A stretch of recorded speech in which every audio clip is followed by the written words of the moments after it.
Então, vamos fazer uma pequena prece para dar abertura aos trabalhos de hoje. Quando a gente faz uma prece, sempre é bom fechar os olhos de maneira suave, para que a gente se concentre melhor. Então eu convido a elevarmos o pensamento a Deus, nosso Pai, para juntos, então, rogarmos ao plano espiritual que nos dê a proteção e o esclarecimento e a intuição necessária para este momento de reflexão, para esse trabalho, que sim, este momento de estudo e reflexão é um trabalho na nossa jornada terrena, na intenção de evoluirmos, de buscarmos sermos pessoas melhores, de crescer, de evoluir, de aprender. Te pedimos, Senhor, que a Tua luz recaia sobre nós, sobre todos nós que precisamos tanto da Tua proteção, precisamos tanto de Ti. Esteja conosco, Senhor, hoje e sempre, e que assim seja. Bom, no dia de hoje nós optamos por falar sobre um tema que muitas vezes é difícil, e realmente é difícil, não é um tema simples. Para tentar ser o mais assertivo possível, para tentar ser o mais correto possível, olha, a gente foi atrás de muita literatura, viu? A gente buscou muita coisa. Alguns nem estão aqui porque alguns eu busquei de forma digital, mas a gente procurou buscar muita coisa, ler muita coisa a respeito para ser o mais assertivo possível. Mas antes mesmo de começar então esse bate-papo, antes mesmo de começar essa conversa, eu gostaria de pedir licença. Sim, eu quero pedir licença aos amigos, aos irmãos que são homossexuais para abordar este tema, que é um tema tão delicado, é um tema tão difícil de ser abordado, seja pelos tabus que existem, seja pelas discussões muitas vezes acaloradas que surgem sobre o tema e que muitas vezes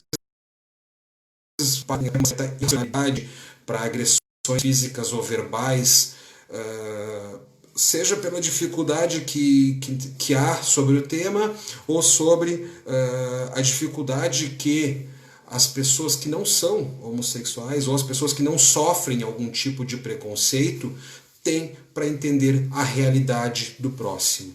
A dificuldade que temos muitas vezes de entender o que o outro sente. Mas, por outro lado, eu quero pedir licença também a todos aqueles que não são homossexuais. Aqueles que, sejam os que encaram com alguma naturalidade ou com naturalidade esse assunto, ou seja, aqueles que por algum motivo, qualquer que seja, não concordam ou não aceitam, enfim. O que nós entendemos é que às vezes é preciso que a gente se permita ouvir, se permita refletir, se permita ver as coisas sobre uma outra ótica, ver as coisas de uma outra forma e, por que não, a partir disso, entender diferente.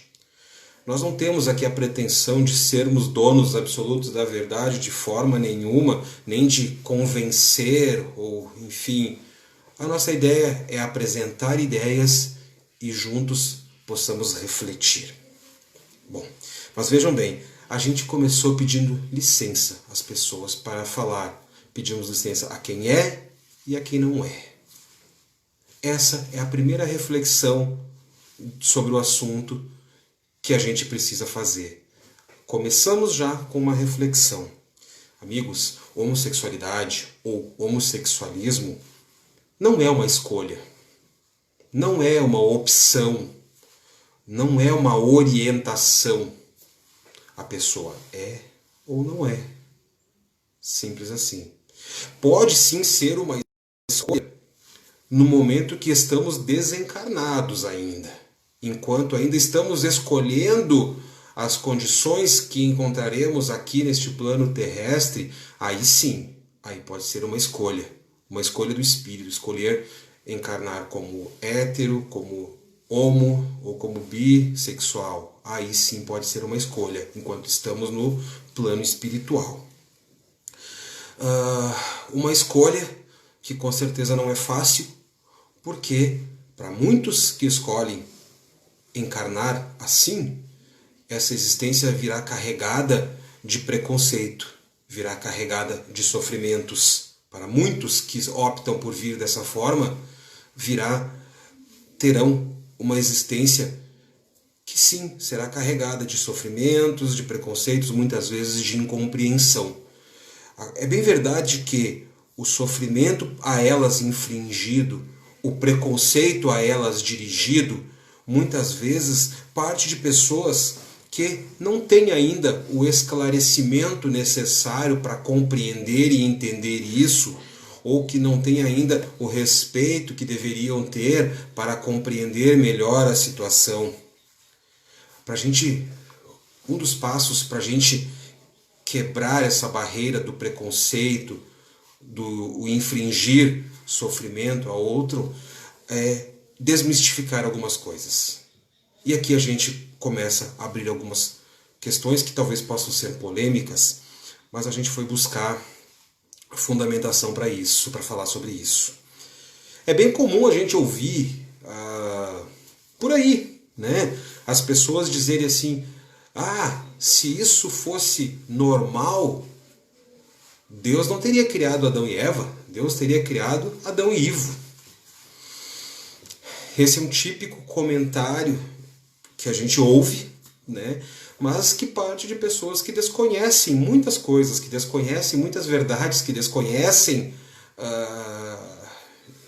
diversas coisas, né? No bom sentido da palavra, é um comentário que denota ignorância. Ignorância no sentido de ignorar muitas coisas. Estudiosos da Bíblia analisando as Escrituras Sagradas, já entenderam que, partindo do nascimento de Jesus Cristo para trás, considerando dilúvio, lei mosaica, a lei de Moisés, enfim, tantas outras coisas pretéritas, estudiosos da Bíblia já entenderam que Adão e Eva, se tivessem existido no contexto em que se dá atualmente, eles teriam vivido há cerca de 6.000 anos atrás, ou 4.000 anos antes do nascimento de Jesus. Aí é importante a gente fazer um link com a ciência. A ciência já encontrou fósseis humanos de Homo sapiens, que é a nossa espécie, fósseis de 150.000 anos. Isso por si só prova que Adão e Eva não são a origem de todos nós. Não, Adão e Eva estão lá escritos no livro de Gênesis, mas sob uma forma alegórica. Como muita coisa na Bíblia é escrita de forma alegórica. Aquilo é um conto, é uma escritura que diz respeito a um determinado povo, e não ao todo da humanidade. Muitas pessoas ainda citam a Bíblia para condenar a homossexualidade, o homossexualismo, principalmente com base no Antigo Testamento. O livro de Levítico é um livro que algumas pessoas usam nesse sentido, porque lá há um trecho que diz, sim, que seria condenável um homem deitar com outro homem como se este fosse uma mulher, ou alguma coisa mais ou menos assim. Está lá. Sim, está lá escrito. Mas nesse mesmo livro e no Antigo Testamento, a gente encontra também que, por exemplo, seria proibido um homem fazer a barba de forma arredondada ou cortar o cabelo de forma arredondada. A gente encontra no Antigo Testamento a proibição de comer carne mal passada. Já imaginaram como é que nós gaúchos íamos viver sem carne mal passada? Encontramos inclusive proibições de comer comida muito gordurosa. Está lá, está escrito. Segundo o livro de Reis, o rei Salomão teve 700 esposas e cerca de 300 concubinas. Então a gente teria que entender que a poligamia é uma coisa normal? Por que a gente cita isso? Por que trazer esses outros temas à tona? Eu é que pergunto. Por que levar em conta, por que seguir então apenas parte do Antigo Testamento que teoricamente proibiria ou condenaria o homossexualismo, e por que não seguiu todo então? Por que não seguiu todo? Por que não parar de comer carne mal passada? Por que não parar de cortar a barba de maneira arredondada? Por que ter a monogamia? E só o homossexualismo é condenável? Vale a reflexão. Mas entendemos que o Antigo Testamento, na verdade, é uma coletânea de livros de alguns povos. É uma coletânea de livros escrita por algumas pessoas que a viveram há milhares de anos atrás e que dizia respeito, que diz respeito ao que elas achavam, ao que elas entendiam como certo. Só isso. Ponto. Esse é o nosso entendimento. Mas, vindo para um pouco mais próximo, vamos assim dizer, tem muita gente que cita a epístola de Paulo aos Coríntios como também tendo trechos que condenam o homossexualismo, que o colocariam numa condição de algo errado, de algo condenável, de algo, enfim, não normal, não correto. Bom, as escrituras... Paulo talvez não, Paulo com certeza é o grande apóstolo do cristianismo, né? A Paulo nós devemos talvez muito do que nós temos hoje em termos de conhecimentos sobre Jesus e sobre o que Jesus deixou de legado para nós. Mas é bem verdade que ao longo dos anos, dos séculos, muita coisa se perdeu, muita coisa se distorceu.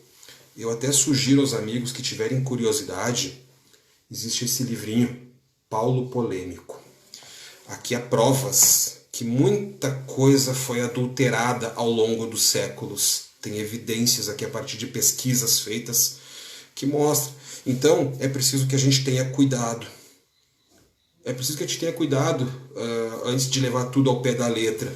Se a gente fosse levar tudo ao pé da letra, a gente já presenciou em alguns momentos irmãos que dizem: está escrito aqui na minha Bíblia que Deus condena o espiritismo.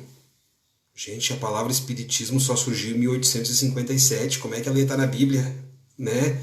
Então a gente tem que ter cuidado com a interpretação das coisas, com como se considera, como se entende. Nós ainda, mas não contentes ainda, mesmo a gente, de certa forma, desmistificando algumas coisas, a gente saindo um pouco dessa seara religiosa, vamos assim dizer, tem muita gente que diz que homem com homem ou mulher com mulher não é normal. Aí eu pergunto para vocês, o que é normal? O que é normal? Segundo a psiquiatria, existem dezenas, centenas de distúrbios mentais, ou como se diz popularmente, existem inúmeras formas de loucura. Mas agora, na psiquiatria, não existe um conceito de normal. O que é normal? Então, é preciso que a gente lembre nesse momento que a doutrina espírita se baseia em conceitos religiosos, filosóficos e científicos. Por isso que a gente fala em psiquiatria, por isso que a gente fala em fósseis, é por isso que a gente traz algumas coisas assim para fundamentar as nossas ideias, porque há que se considerar a ciência também. Então, para entender o que é normal, a gente buscou o dicionário. Fomos para o bom e velho Aurélio, que nos diz que normal é algo tido como padrão ou correto, sob um ponto de vista. E quem garante que o nosso ponto de vista é o correto? Pode ser um padrão aceito pela sociedade? Pode. Mas quem garante que é o correto? O que é normal, então? Vocês sabiam, por exemplo, que no Japão é normal tirar os sapatos para entrar dentro de casa? Vocês sabiam que na Austrália é normal andar descalço na rua ou nos shoppings? Imagina aqui na nossa cidade alguém descalço no shopping. Certamente vão dizer que é louco. Não tenho a menor dúvida disso, que vão dizer que é louco. Na China é normal arrotar na mesa. Imagina a gente fazer isso aqui, não é? Tente ir num país muçulmano e pedir para comer carne de porco. Você pode correr risco de vida fazendo isso, porque não é nada normal. Na verdade, as leis muçulmanas proíbem o consumo de carne de porco. Tenta ir na Índia e pede uma costela, um churrasco, carne de gado. Na Índia, a vaca é um animal sagrado. Eles não comem, eles acham um absurdo que nós comamos carne de vaca. Enfim, a gente pode citar até outros exemplos. Existem inclusive pessoas que consideram normal o relacionamento amoroso e sexual entre adultos e crianças. Lá no ano de 1979, na Holanda, existiu inclusive um movimento que tentou legalizar o que eles chamavam de ativismo pedófilo. E até os dias de hoje tem gente que concorda com isso. Eu acho um absurdo. Sei que muita gente concorda com isso, mas tem gente que acha normal. Tem gente que, sob o ponto de vista delas, isso é normal. Sob o ponto de vista delas, isso é correto, não tem nada demais. Então, o que é normal? É claro que aqui a gente trouxe alguns exemplos, talvez alguns mais exagerados, alguns mais polêmicos, outros com uma conotação cultural de alguns povos. Sim, é verdade. Mas quem somos nós para dizer que é errado um homem amar outro homem, ou uma mulher amar outra mulher? Se é amor, é normal. Jesus nos mandou amar, Jesus nos orientou a amar, nos orienta a todo momento a praticar o amor.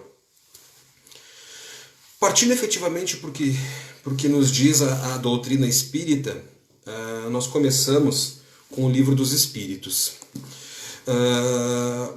Para entender, né, essa questão toda, aí temos 3 questões que são curtas, rápidas, assim, fáceis, que nos dizem assim, ó, questão número 200, pergunta: tem sexo os espíritos? Kardec pergunta, a espiritualidade maior.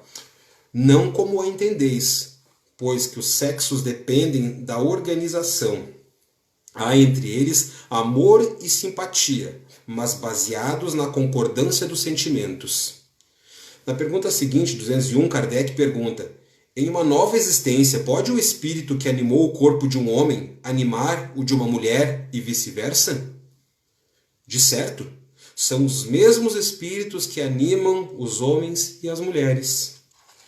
E na pergunta seguinte, Kardec se remete então aos espíritos superiores perguntando: quando errante, o que prefere o espírito, encarnar no corpo de um homem ou no corpo de uma mulher? E aí vem o esclarecimento: isso pouco lhes importa. O que o guia na escolha são as provas por que haja de passar. Os espíritos encarnam como homens ou como mulheres porque não têm sexo, visto que lhes cumpre progredir em tudo. Cada sexo, como cada posição social, lhes proporciona provações e deveres especiais, e com isso ensejo de ganharem experiência.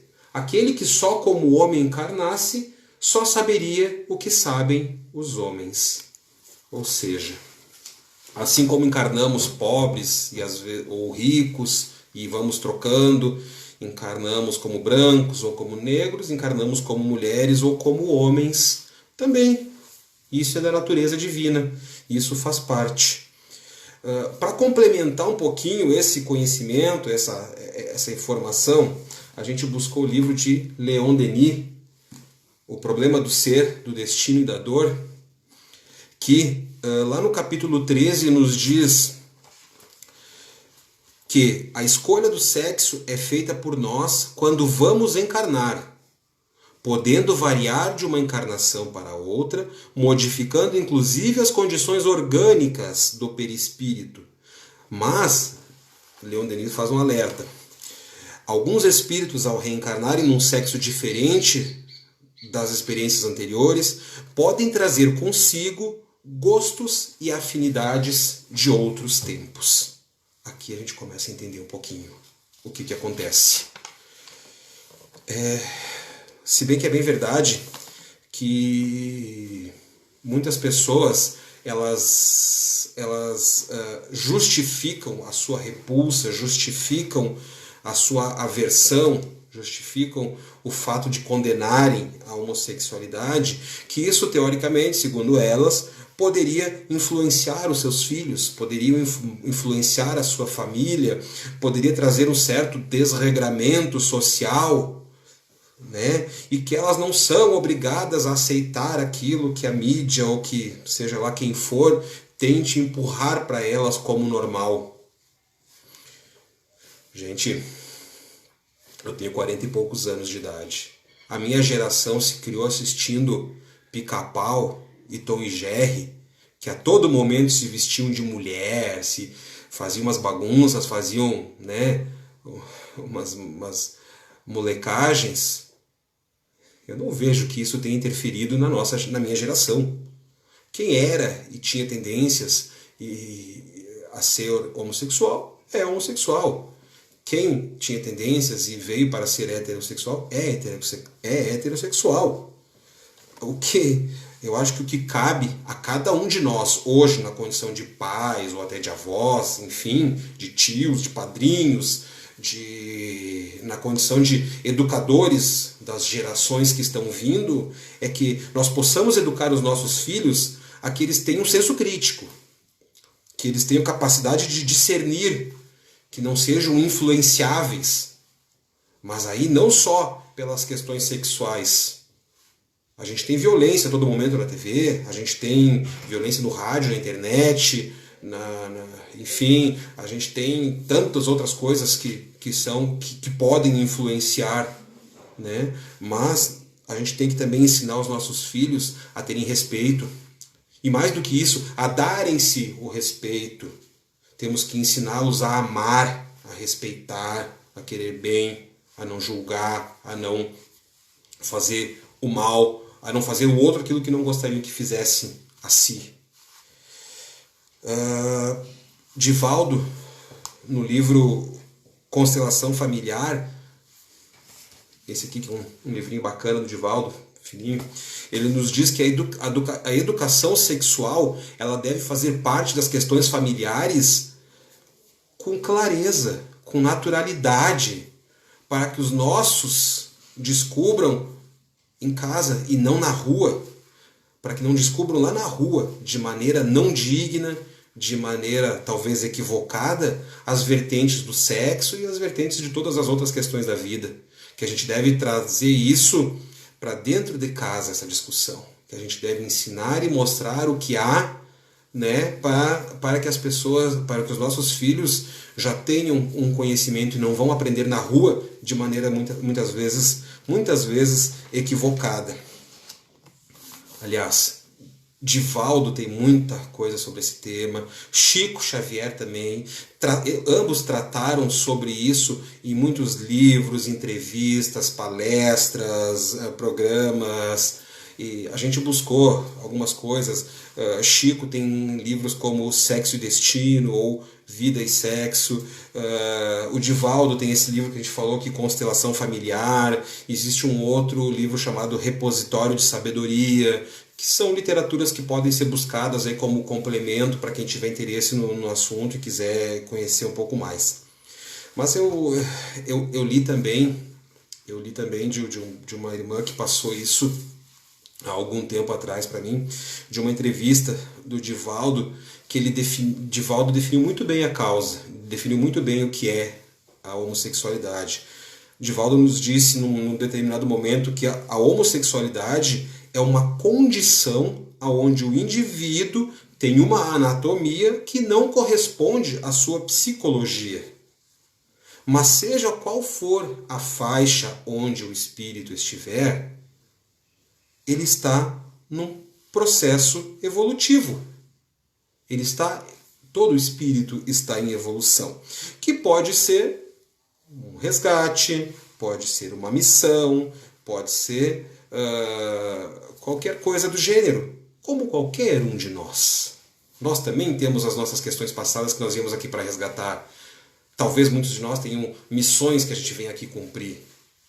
E o homossexualismo se enquadra nisso também, como qualquer condição de qualquer um de nós. A única coisa que o Espiritismo considera negativa, vejam bem, considera negativa, o Espiritismo não proíbe ou não condena nada, mas considera negativa é o comportamento promíscuo, a pedofilia ou a pederastia e a entrega banal aos prazeres do sexo. Mas isso não só aos homossexuais, isso também aos bissexuais ou aos heterossexuais, a qualquer criatura, a qualquer filho de Deus, qualquer um de nós. Isso é considerado negativo. A promiscuidade, a banalização do sexo, a maneira desenfreada de se encarar isso. Divaldo nos diz ainda que o homossexualismo não é um distúrbio, muito menos uma patologia, e sim uma experiência que o espírito se impõe ou que lhe é imposta devido a uma conduta de vidas pregressas, com exageros ou desequilíbrios, como qualquer um de nós. Como qualquer um de nós que passa por provas, por dificuldades, com qualquer tipo de tendência, com qualquer tipo de comportamento que nós plantamos lá num passado distante, como qualquer um de nós.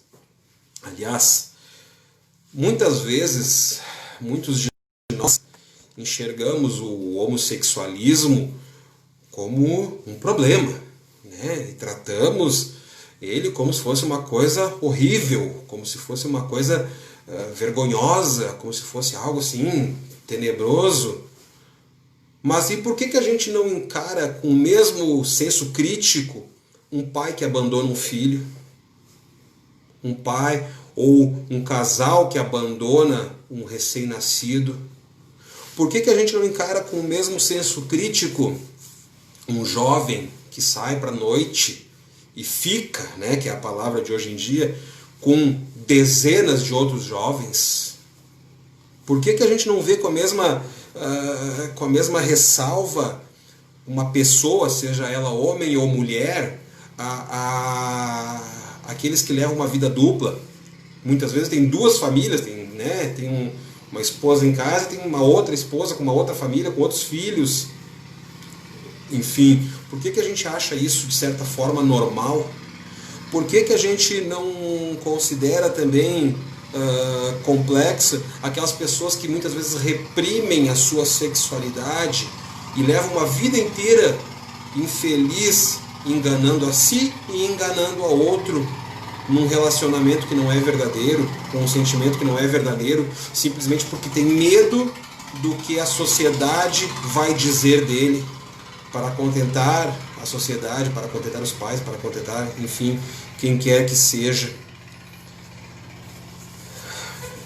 Divaldo nos diz ainda que ninguém será privado de experimentar o amor.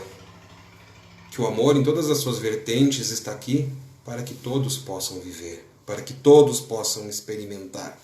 E que o que condena alguém é a sua imoralidade e o seu comportamento, independente das questões sexuais, independente da condição sexual dessa pessoa. O que condena alguém é o seu comportamento, é o seu desregramento, é a sua imoralidade. Isso é o que condena alguém. É isso que leva-nos para um caminho ou para o outro. Se a gente lembrar também Chico Xavier, no programa Pinga Fogo de 1971, Chico Xavier, lá em 1971, já nos dizia que o homossexualismo é uma condição da alma humana e não deve ser atacado e muito menos considerado como um fenômeno anormal. Chico concluiu essa fala lá no programa Pinga Fogo em 1971, falando em respeito recíproco. E é essa a nossa mensagem final. As pessoas podem até não concordar, as pessoas podem até não aceitar, as pessoas podem até, pelas suas concepções, não acharem normal. Mas agora ninguém tem o direito de desrespeitar o próximo. A gente precisa sim conduzir as nossas ações, conduzir a nossa vida com base no respeito. Respeito é uma forma de amor. E a doutrina espírita nos fala em caridade. E caridade é amor. E respeito é mais uma dessas vertentes. Então é preciso sim que a gente encare com respeito os nossos irmãos, que vivem de uma maneira distinta da nossa. Assim como a gente encara com respeito e com normalidade quem decide seguir a sua vida sem casar, ou quem decide seguir a sua vida num sacerdócio, ou quem decide seguir a sua vida num isolamento, a gente deve também ter respeito e consideração para quem tem uma forma de viver distinta da nossa, independente de como for. Então, meus irmãos, dessa forma eu agradeço a presença daqueles que aqui estiveram, agradeço a atenção de todos. E para a gente encerrar essa nossa conversa, eu convido de novo para que a gente faça uma prece a Deus, nosso Pai. Com os olhos cerrados, com o pensamento elevado a Deus, com esse sol que surge no céu deste momento e que reflete sobre nós, que possamos então pedir a Deus que nos ajude a compreender os nossos irmãos que vivem de maneira distinta a nós. Que Deus possa abrir o nosso coração e a nossa mente, que nos faça enxergar o bem, que nos faça enxergar o amor aonde quer que vamos, aonde quer que estivemos, e que possamos também levar o amor aonde quer que formos, aonde quer que estivermos. Pedimos a Deus que esse amor possa se multiplicar através de nós, que possa encontrar cada cantinho, cada coração por onde passarmos e que possamos juntos então vencer a ignorância, o preconceito e a maldade humana. Senhor, te pedimos humildemente que a tua luz recaia sobre cada irmão que esteja nos acompanhando nesse instante, que luzes de bênçãos, de amor, de paz, de saúde, de fé e de esperança alcancem a cada coração que precisa de ti neste momento, Senhor. Obrigado por tudo e que assim seja. Agradeço mais uma vez a atenção dos irmãos e desejo a todos um bom final de semana e que a paz de Deus esteja com todos. Até uma próxima.